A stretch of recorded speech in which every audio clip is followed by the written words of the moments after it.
It's time to take command with former NFL tight end Logan Paulson and former Commanders beat reporter Craig Hoffman. What's up? What's happening? Welcome in. It's the Take Command podcast on a Mailbag Monday. Happy Memorial Day. I hope everyone's getting to rest, relax, enjoy a long weekend and ultimately a short week. But we don't stop working. We got a mailbag full of questions to answer. Logan Paulson, as I'm Craig Hoffman. How you doing, bud? I'm good, man. Excited for Memorial Day. Excited to hang out with the family a little bit and also hang out with you, which is always a good time. So yeah, always very good fitting to do a mailbag on Memorial Day Monday. Yeah, so love just getting to sit around, talk ball, enjoy it. It's not like it's nice outside right now. Anyway, it's supposed to be nice later, but it's like rainy and blah right now. So hope that clears up for your barbecue. Anyway, the point is we have questions. We got a wide receiver 2 question that I'm very excited to get deep in the weeds on in a second. But we're going to start off, Logan, with something that you in our production meeting called the most important question of the offseason / perhaps the most important question of the season. It starts as a question from Ben, who listens to this show and the radio show and said a bunch of nice things and then said, I've been meaning to ask this since the schedule has been released. The strength of our schedule has obviously increased. We are playing much higher caliber teams and more primetime opportunities as opposed to last year. While I don't think the Commanders will necessarily take a step backwards, I do believe we may win less games. In my opinion, we will most likely get anywhere between 9 and 11 wins next season. While not bad, it's going to be harder for Jayden to follow up the year he just had. Do you agree with that? Are we going to necessarily be worse, but we may, or do you agree that while we are not necessarily going to be worse, we may win less games? And do you think by winning less games, people may claim Jayden is having a sophomore slump, when in reality, the quality of teams we are playing is just better? Thanks again. Love the show. Keep up the good work. We also, Logan, got a similar question from Tim on Instagram, who said, while the team has raised the floor, do you think the national media is too high on the Commanders for this year? This is a team that wildly outperformed expectations last year, but has a much harder schedule this year and not the level of talent of the Eagles. So that was a lot of reading of words, Logan. Yeah. Is the strength of schedule, does it scare you? Yeah, so this is a really good question. It's a really good thought experiment. I think just for anything you're doing in life is like last year, like the thing that I had a special teams coach used to say this to me is past performance is not indicative of future results, right? So like last year was obviously a fantastic year. Jayden Daniels was amazing. The offense was amazing. The defense, I think, played above kind of what the national media's expectation was. The offensive line, same thing. And I think you saw kind of an understanding of that by Adam Peters specifically and going out and kind of making additions to the offensive line. We've talked about how I think the defensive additions are going to elevate the group in a way because they're going to just do what they're supposed to do, and it's going to elevate the floor of that group. However, because you're playing quote unquote better football teams, and you always do a great job of kind of pointing this out, you don't know now how the schedule is going to look at. But even if the teams weren't quote unquote better, what some of the stuff they did last year is very, very high variance, and what I mean by that, it's, I keep going back to the fourth down conversion percentage, right? 87%, that's diabolical. That's an insane number to be thinking about, right? It's better than the tush push. It's better than all these great fourth down plays. And I look at that and I say to myself, that's going to go back to the mean. That's going to go, even if it decreases by 15%. Yeah, even if it's what the best fourth down offense is in a normal year, that was the best number since they basically started tracking the stat 25 years ago or whatever it is. Yeah, which is crazy, right? Same thing for third down percentage. I want to say they were third, but it's still 45%, which is very, very high. So you're not going to be able to possess the football as long. You're not going to be able to have as many bites as the apple. So there is going to be a regression there, right? I look at Jayden Daniels' passing numbers, efficiency numbers, they're still crazy high. And I don't care how good he is. I expect that to come back to baseline a little bit. He'll still be playing well, I'm sure. He'll still protect the football, I'm sure. But what does that variance do to the offense? Then you say to yourself, okay, well, Adam Peters has gone out and brought in Laramie Tunsil. They've drafted Josh Connerly. That should allow them to be a little bit more efficient running the football. They're going to be in more advantageous second down situations. Does that allow them to offset some of that variance you're seeing in the third down and fourth down regressions? Maybe, I would think so, but you don't know till you get there, right? Schematically, are they able to elevate offensively with the Jayden Daniels run game to offset some of that regression?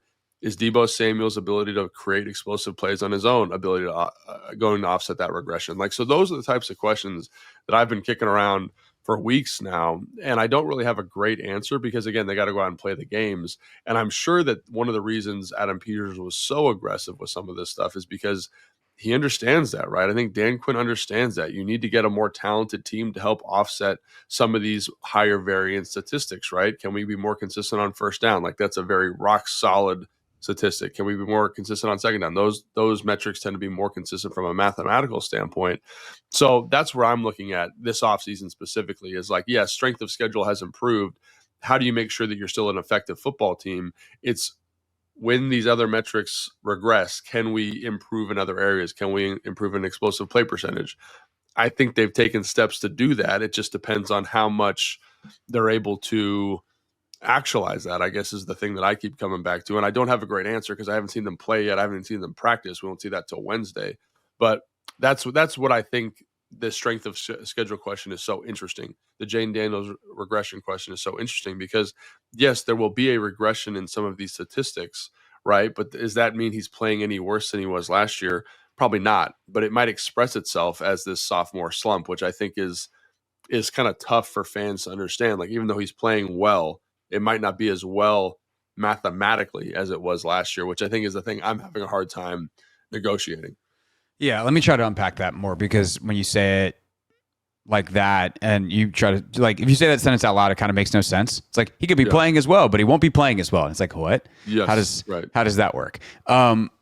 If you go through the same exact process on your end of it, but the defense's rush is better and there's more tip balls. Okay, that's more incompletions. Tip balls both at the line of scrimmage, tip balls at the catch point. Like, okay, Jayden has done the same process, but the results are not as good. If he is taking more sacks because the pass rushes are better, because you're facing the Lions with Aiden Hutchinson, for instance, in week 10, like that obviously is going to impact the statistics. If you have balls that maybe last year went through guys' hands and fell incomplete because you had defensive backs on the other side who weren't as good as some of the ones you'll be playing this year, and those turn into interceptions, you lose bites at the apple. Your process is very similar, but the results are not as good.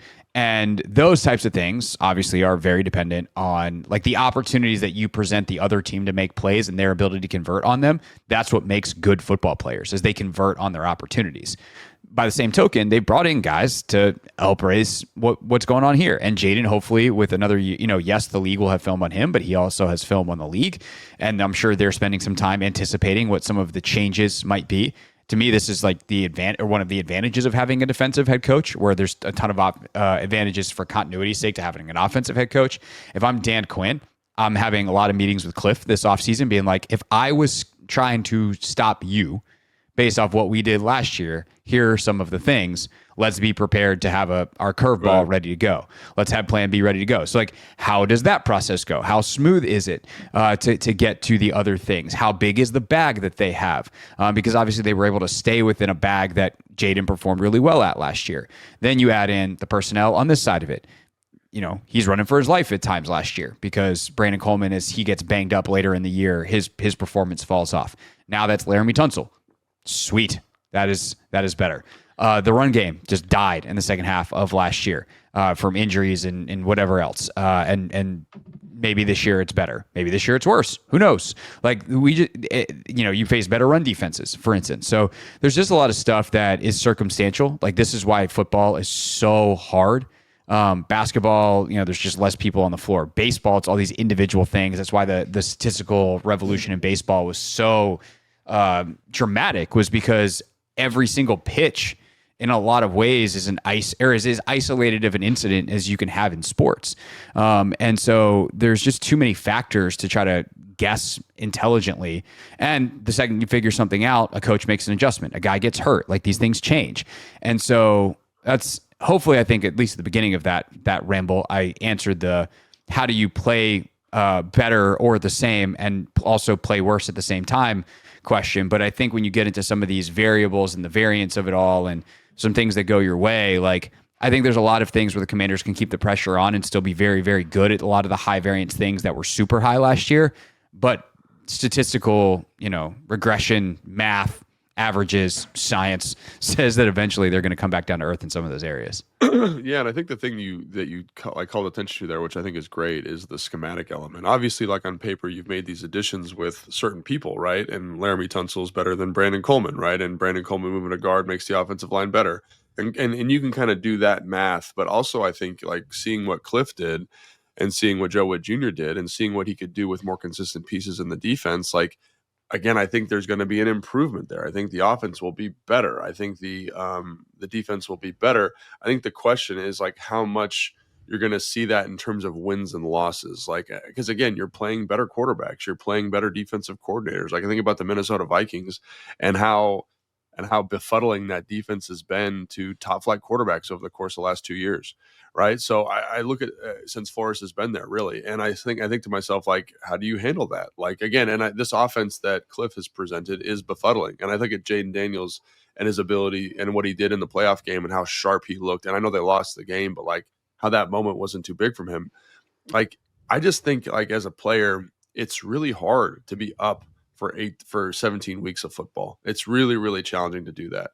And so last year, I'm not saying there were like easy games, like because they're not. They're all tough. It's just the level of difficulty is ramped up a little bit. So can Cliff be locked in for 17 weeks? Can Joe Witt Jr. be locked in for 17 weeks? And most importantly, can the staff support Jayden Daniels to be locked in for 17 weeks? Because one of the questions was asking about the primetime games. Like I know Jayden is like built different, right? But like the mental fatigue that presents is really, really challenging. And I think we saw that a little bit with Houston and CJ Stroud. Like they ran it back. They had this great offensive innovator in Bobby Slowick. CJ Stroud was like the second coming of, Tom Brady, Peyton Manning. Like that's the way it looked. But the offensive line took a regression from a schematic standpoint, and that affected CJ Stroud in a negative way. And CJ Stroud was still very productive, but people looked and said, oh, he had a down year. But I'm like, there are mitigating circumstances to that data set, right? Yeah, and for CJ specifically, it was compounding, right? Like he started off the year still playing at a high level despite the circumstances, and eventually he just kind of broke. Like he started missing throws. He's spraying throws that he used to hit. Also, he's got no one to throw to because Tank is hurt, Diggs gets hurt, Collins is hurt. Yeah. And so like it became a thing where CJ was, playing through it until the moment that he wasn't.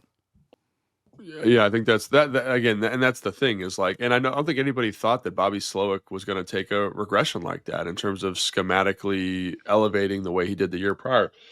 So I think that's the other thing, like you talked about. Can Cliff stay in his bag, continue to innovate, find new wrinkles for the offense? I think you brought up a great point. Like that's the thing that Dan does such a great job of is self-scouting. Can they take advantage of this time? But I think that's where this next, I think there's a lot of fans that are really, and they should be really excited. This is an exciting time to be a Washington Commanders fan. But in my mind, I'm always like, man, there's all these things that they need to make sure they're checking the boxes of. And as that list gets longer and longer and longer, and even something we haven't talked about is like on paper, the offensive line should be better. But like we talked about with Golick, like that group needs to gel. Sometimes the best individual offensive lineman does not make the best five. Like they just don't communicate well. They don't get along well, whatever it is. Like some of the best offensive lines I played with were guys like in 2012, that offensive line was fantastic. And if you went through and looked at all of them, you're not like, oh my gosh, these guys are all pro Hall of Fame guys. No, it's guys that just played really well together and knew each other. Like Tyler Columbus played right tackle. Like Corey Lichtensteiger played right guard for that team, right? He weighed like 265 pounds at some points that year. And he's a great football player, but nobody's like, he's going to the Hall of Fame is Corey Lichtensteiger. Like no, they just played. They had Trent and everybody else. Yeah, and I think that's something. And Trent was still young at the time. He wasn't kind of the dominant, monolith for the position that he is now. Yet he was close. I'm not trying to diminish what Trent was when he was here, but yeah. But I think that's stuff that's all so challenging. You mentioned how challenging is football, but when fans bring me this question, these are things like, how does the O-line come together? Does Cliff continue to improve? Does Joe Witt continue to improve? Does the free agency personnel along the defensive line play the way I think they're going to play? These are all questions that need to be answered. And then how do you handle tighter games? That's the other thing that we haven't even talked about is with more primetime games, right? There's pressure. But when you're playing better football teams, every week you're kind of walking that razor's edge. And the team did a great job of that last year. But it's going to be even more acute because good teams are used to winning in late game scenarios. So end of half scenarios, 2-minute situation, red zone becomes a little bit more difficult. How do you handle that? And then people say, well, that doesn't really affect Jayden, but it does, because he's going to have to perform in those situations the way a top 5 type quarterback does in the NFL. And if he doesn't, I think a lot of people are like, oh, look, he's regressed. But again, I don't know if that's necessarily fair, because the standard has improved so dramatically because of the opponents, because of the quarterbacks, because of the quality of the team. The good news is they did all that stuff last year at a high level. And it feels impossible that they're going to be that good again. Like, are you going to win? What was it, 7 straight games in the final offensive possession? Like, that's ridiculous. But they have experience doing it, and Jayden has experience, and there's a high level of belief. And ultimately, like I've said this before too, I think on this show and certainly on the radio show, I'd rather have these problems than like the Giants problems or one of these teams, the Browns problems. Like, I don't want those problems. I don't want we don't know who our quarterback is, where our schedule is not that hard, but we're also not that good problems. Like, this is the burden of being a good team. The Ravens don't complain about their schedule. The Chiefs don't complain about their schedule. The Bills don't complain about their schedule. They go out and they play it, and they win most of the games because they're better. And that is the echelon that the Washington Commanders, 2 years into the Jayden Daniels era, find themselves in. Athletic Football Show. That point you bring up there is the crux of it, right? Is like they did it for 1 year. Good teams do it year on year. And so how do you build a team and build a mindset, a cultural mindset to get that done? I think that's the thing. Maybe that is the underlying question to all of this, right? Is, are you ready to be a consistently good football team? Because it's different. It's different to do it once and do it multiple years in a row. And I think that to me is maybe the underlying. We talk about analytics and data and guys coming together and offensive innovation, but really, are you ready as a team and as a staff to be good year on year for the next 5 years while Jayden Daniels is on his rookie contract? Yeah, and it's organizational too. It's like, is everybody, like people that we don't even know exist, are they doing their jobs at a high level? Like that's kind of the secret sauce of it. And I was about to say, the Athletic Football Show is doing their like questions of the buy or sell series, and they're lumping all the teams together. I'm pretty sure they have the Commanders in the contenders tier. Like they're already there. And, you got all these national rankings starting to come out about quarterbacks, and Jayden, Mike Clay from ESPN, had his fantasy rankings. Jayden's number 1 quarterback. Mina Kimes did her quarterback rankings show with Ollie Connolly. And after the big 4, Jayden came off the board 5th. And like, I think that's the correct answer. I think I think he is the best quarterback in the NFC. And that automatically is going to put you in contention because you have the best quarterback in the conference. And the Eagles are great, better roster. I'd rather be the Eagles, just roster-wise. The whole of the talent, the way the pieces fit together, the strength on the lines of scrimmage. But Jayden is fantastic. I don't think any team acquired a player in the offseason better than Laramie Tunsil. Any team anywhere in the whole league. And if you frame it that way, it is very easy to be optimistic. So you're telling me you got the best quarterback in the conference, just got one of the 3 best left tackles in the sport, and also there's a trickle down that we hope is going to affect the rest of the offensive line positively, and they're going to be more consistently up front defensively. Like, if I tell you those 3 things, then off a team that was 12-5 and went to the NFC Championship game last year, then it's really easy to be like, okay, I feel great about this Washington Commanders team. But I think it's also easy to pick apart, like, okay, well, how did they go 12-5 last year? They wildly overperformed expectations. They had historical greatness in very high variance areas.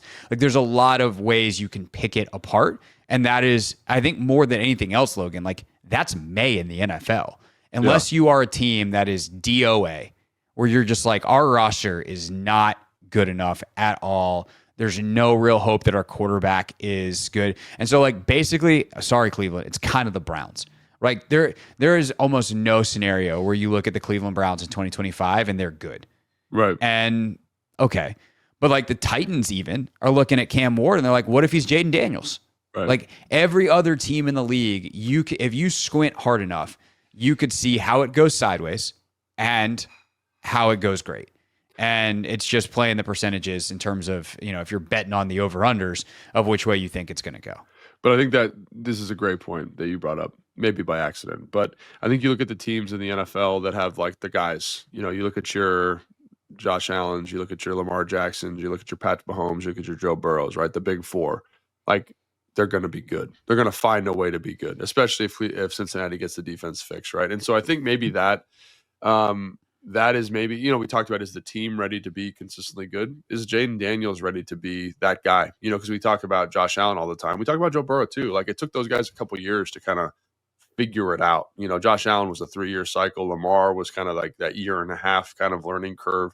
And so it does take time to kind of like be a consistent winner and be that dominant force in the NFL. And so maybe that's another question I have, is like, that's a big ask for a young guy. And I was just thinking about it when we were getting ready for the show. I have never been more impressed with a rookie football player in my entire life watching a team. Like he was that good. But it's a different thing to take it from that 1 year and say, I'm going to be, again, I'm going to say Tom Brady, whoever, insert your Well, let's say Mahomes, because the one guy who didn't need time was Mahomes. Like he sat for a year, but he sat for a year. He was good in the one game he played, but then he comes in year 2, and like it was very different for him, because year 1 of him playing, year 2 of him in the league, like he was doing a lot of running around with like a chicken with his head cut off. They had a lot of deep stuff. Was pretty good. Yeah, the roster was great. He was just throwing the ball long to Tyreek.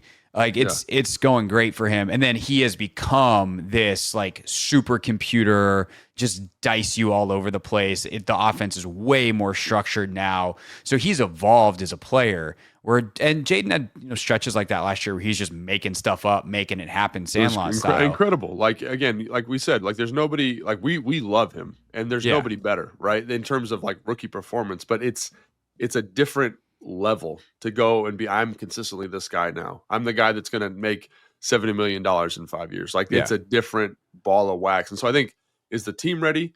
Really, is he ready? And again, like every indication would say yes, but like ultimately that's like what we're talking about. And I think my optimism for him comes from the fact that like when he did that stuff, it's because he had to, for the most part. I mean, he's vacating empty pockets and stuff occasionally, but every quarterback does that. Like Lamar does that. But when he was allowed to sit back in the pocket, he was awesome in structure too. Yeah. And so that's what gives me, I think, the hope that it's going to be really, really good and there's not going to be a huge regression. But what does that mean for the team? What does that mean for the win total based off of the opponents, based off of where the rest of the roster is? I think that's a giant TBD, because it's May and the season doesn't start till September. It's May. We haven't even watched a practice yet. So but these are concerns. These are questions that we all have. And I think it's good to talk about them. The thing that I go back to is always, like, Vegas is really good at predicting win-loss totals. They're at 8.5 right now. And I think they've looked at these questions and they probably say, like, mathematically, like even the 1-score game thing, I forgot about that when we were talking at the top of the show. Like that is a statistic that every year regresses to the mean, right? You don't normally win 7 out of 8. It's pretty much 50-50 all the time, right? So if that regresses and they lose 3 more games, like you're almost, you're, what is that? You're at 9 right there, just off of that. Yeah. So there's your 8.5. You're over, but not by much. Yeah. And again, like that doesn't mean, and again, like with the 4th down thing, like there's a couple things in there that make you go, okay, but and I'm really glad you brought this up. That's where the Cliff, that's where the Joe Witt Jr., that's where the offensive, defensive staffs come in and really drive this thing. So ultimately, like, I think it kind of sits on, like, if I had to say 3 things, it's Jayden Daniels, it's the offensive staff, like, can you get that elevation, and like how the team gels. And I know that's kind of a soft kind of eval, but like, I'll tell you, man, some of the best teams I played on they just figured it out. They just gelled in the right way. And I can't really give you the magic formula for why or why not it does happen. But I will say, if there's a guy that I'm going to bet on that's going to make it happen, it's Dan Quinn. And like, because we talked about this a ton, like his ability to create culture, to create locker rooms, to create cohesion is extremely high. And you've got guys like Zach, you've got guys like Bobby, you've got guys like Austin that have been there, done that, and Jayden Daniels as a leader in his own right now. Debo knows nothing but success in San Francisco until last season, basically. So, like, if you can get it all together, and if there's one guy that can stir it up and make it happen, it's Dan Quinn. So, again, I'm probably leaning over just because I trust him so much. I trust the character and composition of Jayden Daniels, but I think there's a lot of questions about it, just from a math standpoint that make you say, hey, and again, like Jayden Daniels might be better this year. He might have a higher percentage of big time throws. He might be better in terms of big time throws on first down, or average depth of target, some of those advanced kind of quarterback metrics, but they might lose less games. And so I think that's ultimately what you're at. And I kind of expect them to lose I expect them to lose more games, excuse me. And I expect them to lose more games, but can they make the playoffs? And then can you make a run? And that's really what I'm kind of hoping for as a Commanders fan this year. And like you said, we haven't even watched a practice yet, but we watch one on Wednesday. So we'll know everything, all the answers by Thursday. So make sure you tune in later.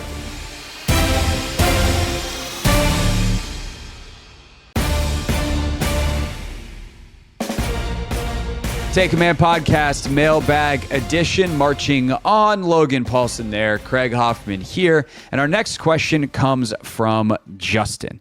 What characteristics define an ideal wide receiver 2, in quotes, ideal wide receiver 2? I've seen so many Commanders fans saying the only true wide receiver 2 candidates on the roster are Noah Brown and Michael Gallup, while excluding Luke McCaffrey from the conversation. Luke certainly needs to develop his route running and separation ability, but is there anything about his body build or style of play that excludes him from developing into a wide receiver 2? So, Luke, Logan, this question's... He's talking about Luke, right? Yeah. Okay. Yeah. This question is super interesting because I think this takes a very Madden definition to wide receiver 2. I think what is funny. meant here. Can we peel the curtain back a little bit? Because I was like, I don't understand the question. You're like, it's because people play a lot of Madden. And I was like, it makes more sense now. Yeah, like, the whole thing makes more sense. I think people think wide receiver 1 is like your outside number 1 target. Wide receiver 2 is your outside number 2 target. Wide receiver 3 is your slot receiver. Because although in Madden you can adjust your slot receiver settings, because for me in my current franchise mode, I have wide receiver 2, then go in the slot as it is my number 1 slot guy when I'm in 3 wide receiver packages. It's like just like Alabama, man. That's how they do it too. Anyway, go ahead. Yeah. Hey, I made a whole trade. It's a whole thing. I got this badass 6'7" X receiver outside. It's drafted receiver first round back-to-back years. Jayden's in his early 30s. I'm way deep in franchise mode, and I think we've won like 8 straight Super Bowls. It's fun. The point is, I think that like what we're really talking about here is the Z receiver, right? So an X receiver is like your traditional wide receiver 1. In most offenses, they call wide receiver 2 Z. And then you have your slot receiver who could be any number of different body types the way the modern NFL is going. There's these power slots. There's these traditional like small, quick slots. And I think it is worth defining first, Logan. This would be a good football 101. So maybe we'll draw it up eventually. Maybe we should even do this today as a supplement.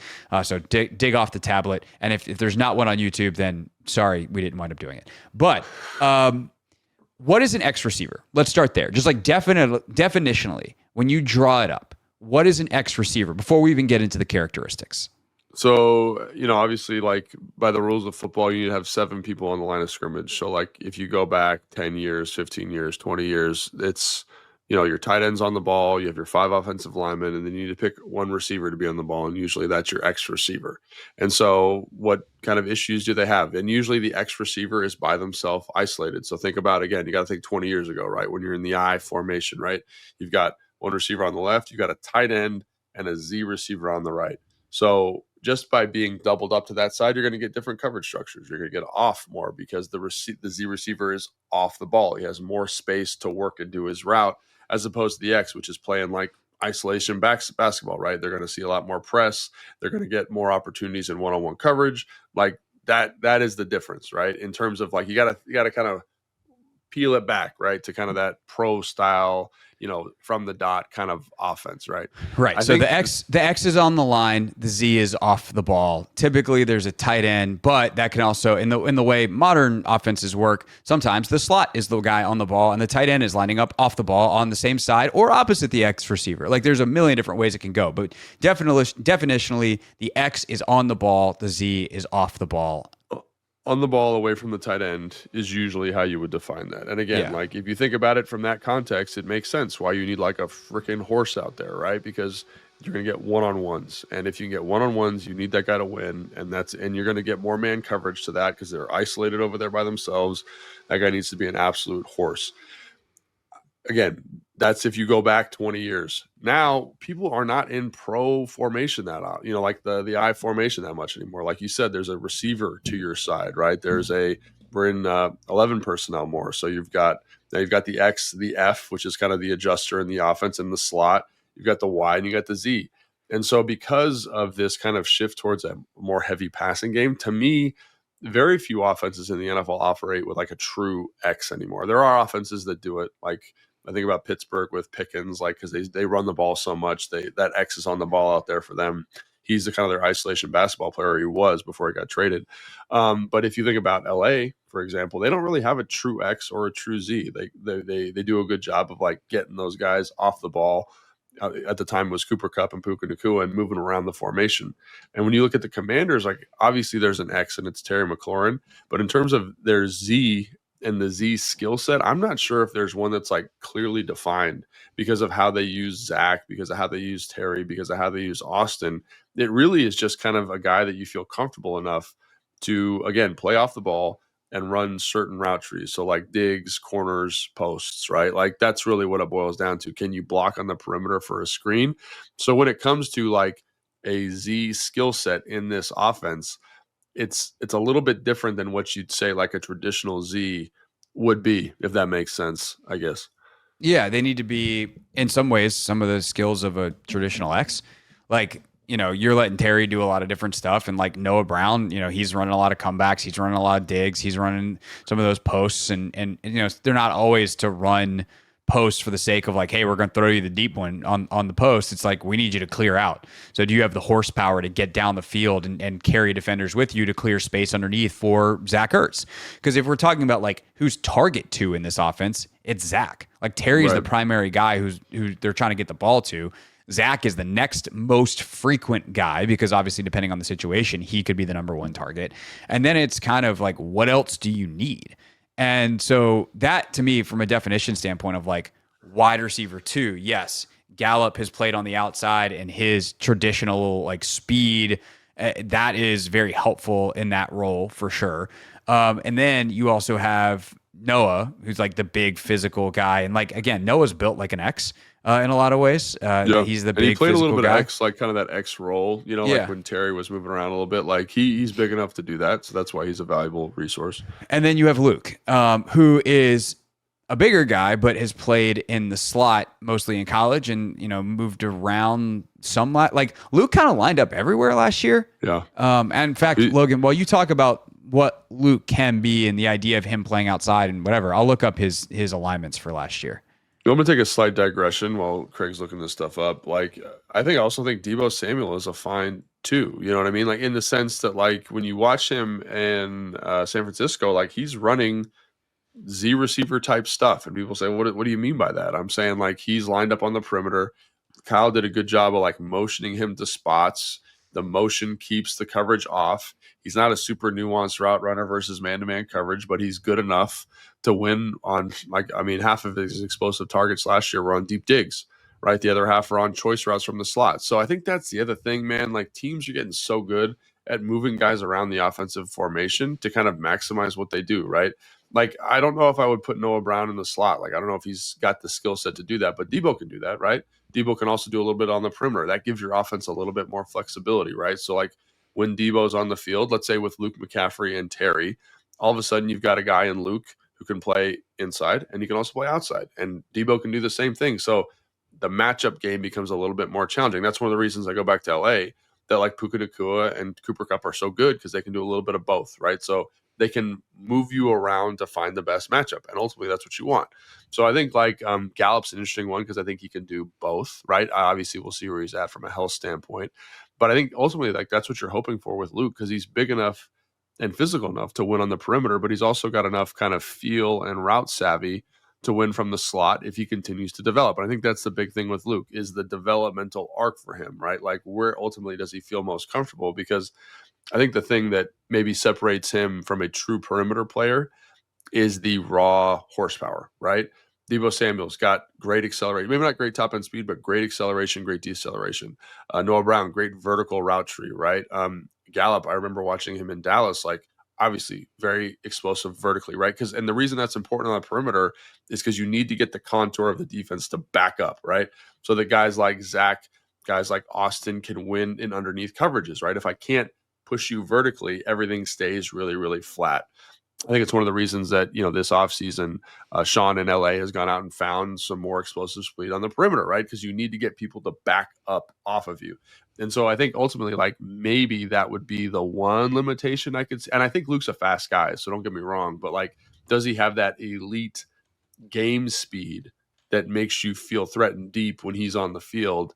And again, like Noah Brown, maybe not the fastest guy in the world, but you can throw the ball deep to him and he's going to make you right. I think that's evidenced by all the PIs that he was able to draw last year. So I think that's where I would kind of, with Luke's development to a perimeter player, just have a question about his long-term prospects there. Yeah, so a couple of things on Luke. One, 4.46, 152. 4.46, 40, 152, 10-yard split. So he's got some horsepower, but it's not quite as explosive as, like a Michael Gallup in his prime, for sure. Yeah. Last year, he started mostly in the slot, but later in the season, things shifted and he was a little bit more split as the season went on. And then ultimately, the last couple games, he's playing more outside than he is in the slot. All in all, last season, 315 snaps in the slot, 125 out wide. So he did some of both. And I think that when you look at the Commanders' offense, one of the really valuable things that they can do is they have guys that can do multiple things, which allows you to kind of change personnel without changing the actual humans on the field. And so you can have a package where Debo's in the slot and Luke is outside. You can call a play from that package. You can not make any substitutions, see how the defense is going to match it, flip those two guys, and now can you create a matchup for, let's say, Debo to ensure that he has what you want. Or you can, okay, now let's go Luke and Debo outside and Terry in the slot. And I think it's really easy for fans to get kind of carried away. And frankly, for us to get carried away. I'm not going to just put that on fans, going crazy with ideas, but we do that kind of stuff all the time. You could do this, you could do that, you could do this, you could do that. But the opportunities exist to do those things. And especially with guys like Austin and Zach, who can line up in multiple places as tight ends and running backs. There's just a ton of opportunity to try to create good matchups for your guys to get easy wins for your quarterback.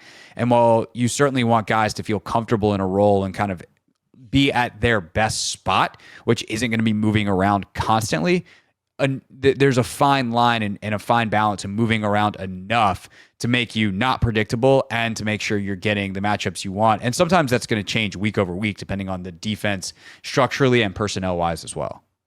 Yeah, no, I think that's exactly right. So, but back to the original question, in terms of Z receiver, right? Obviously, the matchup thing is really important. And you see that, obviously, with Terry, you see it. I remember when I played with Julio, they did this all the time, right? You just want him in the spot where he's most likely going to catch the football, right? Because he's that good.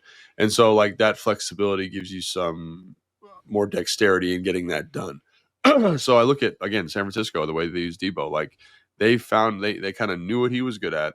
They said, we're going to make sure you're doing these things well. And again, he was able to be a serviceable kind of by alignment, year two, even though he's the primary target, right? He's off the ball. And quite frankly, Jennings in that offense is really kind of their true X because of his ability to win versus man-to-man coverage and win at the line of scrimmage. So again, it's just easier. I think it's because they're off the ball players.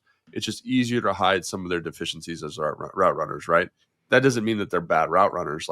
Ultimately you want a guy who's great at separating. And I think that's one of the things you see in terms of Noah Brown adding value, right? Michael Gallup, when he was in Dallas, that was his value, was his ability to do that. And so I think the thing with Luke that I come back to is some of the stuff that you see with Ben Sinnott too, right? You see an explosive, powerful athlete, right? Who's got some good football IQ and a good physicality to him.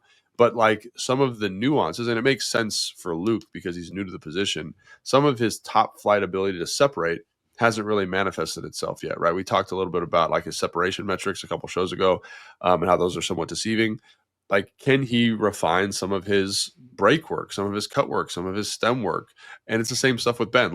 Those are the things that separate mediocre pass catchers from top flight pass catchers in the NFL. There's a reason we're talking about Noah Brown and Michael Gallup as opposed to Luke McCaffrey, right? Because of the skill set that those guys have cultivated over the multi-year NFL careers, right? So Luke's still developing that, right?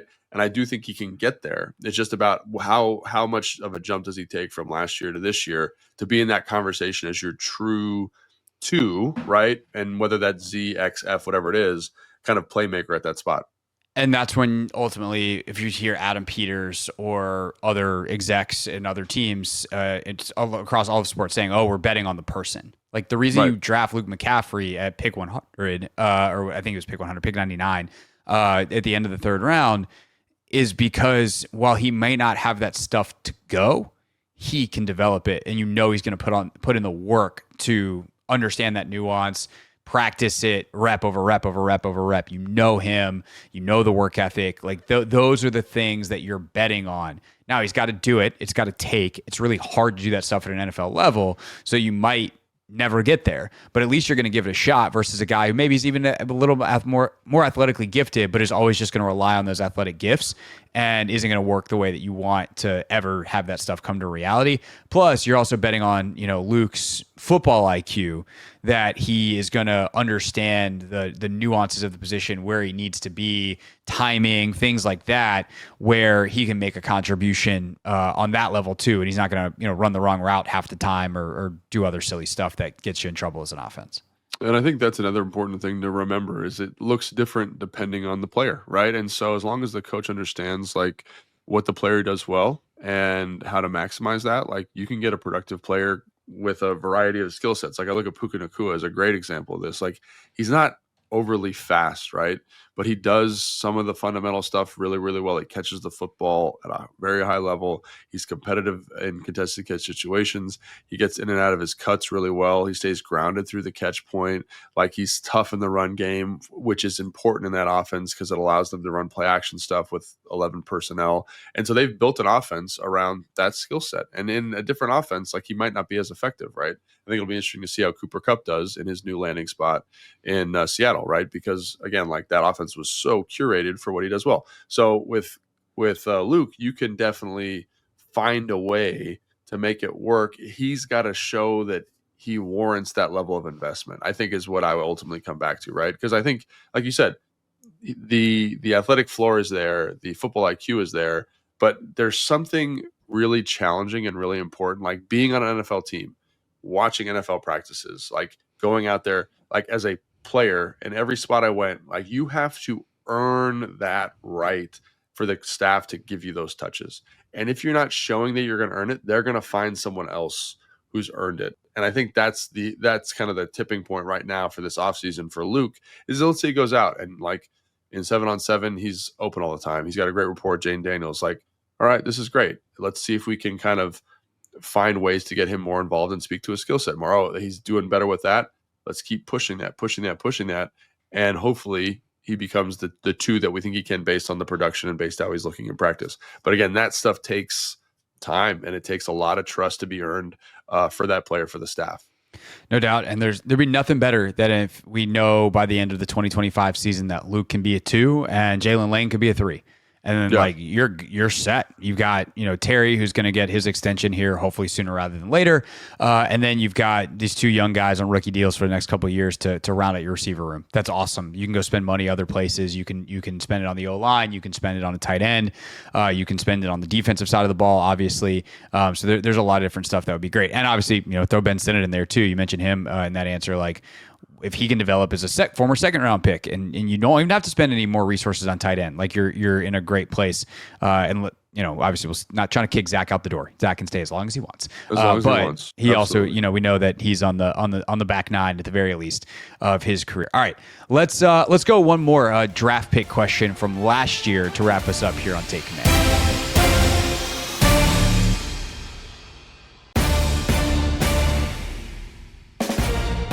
Take Command, wrapping up here with your mailbag questions. As always, you can submit them, hoffmanshow.com. That is where you use the contact link and send us via email. Or you can go to Instagram and shoot us a note at hoffman.sports or at Logan_Paulson82. This one came to the inbox from Rick Logan. What's your assessment of 2024 5th-round pick Dominique Hampton's development? It's understandable why he didn't play defensive snaps in 2024 because he was learning a new position. but he played almost no special teams either. He was made active for just one game, in which he played only 21% of the special teams snaps. Meanwhile, two undrafted rookies, Tyler Owens and Colson Yankoff, were made active for every game. They were healthy and played a majority of the special teams snaps, sometimes over 80%. For 9 games, including playoffs, the Commanders elevated a practice squad player, Kevon Seymour or Bobby Price to play special teams while Hampton was left inactive. It just seems odd given his athleticism and college production. I do want to say that there's a lot of nuance to those. Not a lot of nuance. There's some context that's probably worth saying for those numbers. Like 80% of special team snaps is a very silly number in some ways because I get why Rick says it. He's just like saying the data, but it's like, okay, well, how often did they punt that game versus kick field goals versus kickoffs? Like special teams isn't the same as offense in that you can choose your formation. Like you're either in punt return, punt block, whatever on down the list. Field goal block probably. Yeah. So it's, depending on how many of those situations arise in the game is going to impact who is on the field. That said, Owens and Yankoff absolutely were special teams demons for this team and were on multiple special teams units where Hampton clearly was not a part of that plan. Even in the one game he was active late in the year, he's playing less than those guys. So why do we think that is? And in some ways, this is a question about Dominique Hampton's development. But in another way, Logan, it's actually kind of like what actually makes a good special teams player and why would guys like Owens and Yankoff play over a guy like Hampton? Yeah, I think that's actually maybe the question that he's getting to, right? Like, because I think like when you watch Dominique, I went back and watched some preseason stuff of Dominique Hampton for this question, and I was like, he did a good job. He's learning a new position. He's learning linebacker. You watch that Miami game, and I think, man, like he could be something, right? And obviously he's got to develop and make things happen, all those different things, but I think I'm very optimistic about his future playing linebacker for this team or kind of big nickel, whatever he's doing, right? Yeah. I think he's a good football player. I do think it's important to understand that like it's a drastically different thing, drastically different skill set playing special teams. It's not even really football. I mean, it is football. It's like the ultimate football. It's like the most primal version of football. And you need a special mindset to do that. Like I look at Lorenzo Alexander, Mike Sellers, Reed Dowdy for some names that were some guys that were here when I played that were excellent at it. And they just had a psychotic approach to it, a psychotic kind of devil may care attitude that Revo, hard. Nick Bellore. Yeah. Like Nick Bellore, Revo, great examples. Like Revo every year, like you can tell he wants to play special teams in the preseason, but he's got some limitations playing coverage as a safety, right? He's not the tallest guy, he's not the longest guy, but when you put him on teams, like he is going to be an absolute lunatic. Nick Bellore, same thing. Like, and again, Tyler Owens is the very, very raw playing safety. Like I'm not sure he'll even play safety this year for this team, but he is got long arms. He's fast as heck. He's physical. He's violent, and he wants to make tackles on teams. And that dog mentality is something that you just can't teach all the time. And it's a little bit ingrained. Like you can work on it, you can cultivate it. But like, I'll tell you right now, watching special team snaps last year from the preseason, like Tyler Owens is a dude. Colson Yankoff is a dude in that category. And so if I'm elevating someone for teams, I'm going to elevate those two guys before I'm going to elevate Dominique Hampton. And that's not to say Dominique Hampton's not a good football player. And I actually think his long-term prognosis as a defensive player is probably better right now than those two guys, but they're starters in a different facet of the football team. And I think that's something that is really important to note, right? Like there were times like for me in my career where like I would be down because I couldn't play teams on the teams they needed me to play. I'm not a great special teams player. I'm the first to admit that. Like I wanted to be good, but I just didn't have like the speed, the true physicality to do that, right? Like I just wasn't there for it. So I think that's the thing. It's you're asking them to start at a different position. Like there's a reason that Bryson Tremaine got elevated a couple times late in the year over some other receivers on the roster. It's because he was a lunatic on teams. And so think of it as like two different things. Like teams is different than the linebacker. Like if I wanted to elevate someone to start at linebacker, it might've been Dominique Hampton. You know what I mean? Like if there was an injury and he needed to play, like that might be the role, that might be the move. And then if it's a teams guy, like the guys we just talked about are a different cut of special teams player. Like they are really, really good when you watch guys around the league. And I think that's important to understand that distinction. Yeah, I would say two other things specific to Hampton, and then also to like Seymour and Price.